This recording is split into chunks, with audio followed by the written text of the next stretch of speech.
Hey, this is Mark watching MTC Media. So, looking at the Chicago Bulls, they seem to be one of the last mom and pops in the NBA in an era where really mom and pops can't own NBA teams and have them be successful. And we saw this with the Lakers. If you really do look at it, as much as everyone wants to blame LeBron, Jeannie Buss has done an absolutely poor job. And the structure is poor. And she was asking the Rambuses for their opinion. Why are you asking them for any opinions? It's just not today's NBA. That whole mom and pop owned the NBA stuff is dead if you wanted to be run well. And that's why the Chicago Bulls are in a spot where they're in. It's because the Reinsdorf still want to run the Bulls like a mom and pop when you can't run the Bulls or any other NBA team that way.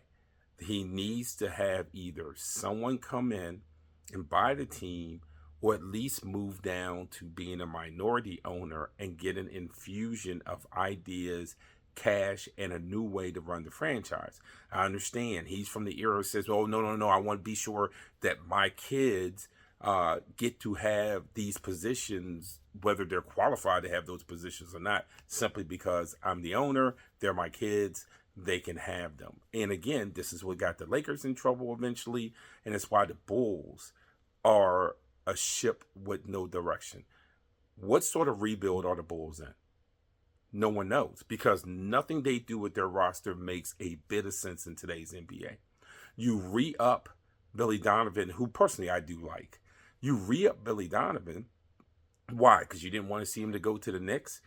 Well, you don't really have a plan for him to be successful.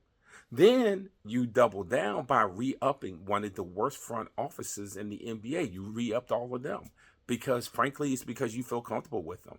And since you feel like you don't have any, as the NBA governor, you don't have any accountability, you'll just do the Mark Davis and just run a storied franchise into the ground.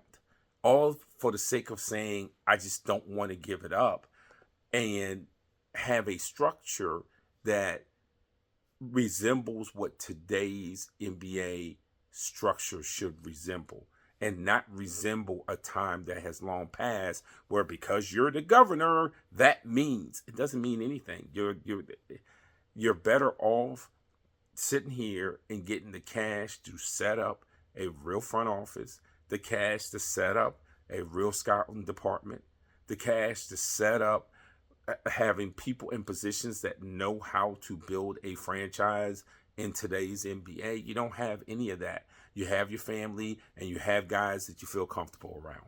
And then you wonder why your roster looks like crap and your record looks like crap and it doesn't look like there's any end in sight. And that's because the Reinsdorfs have taken their most prized possession and they're running it like it's 1996. And it's 2025. And that's not going to change unless he wakes up one morning and says, we have a $5.8 billion valuation. Let me sell some of this off the way the buses did. Or he keeps running it into the ground. Those are the two choices with the Bulls because they're going to stink again this year. And they're going to continue stinking as long as the Reinsdorfs are the majority owners of the organization. It's Mark Washington, MTC Media.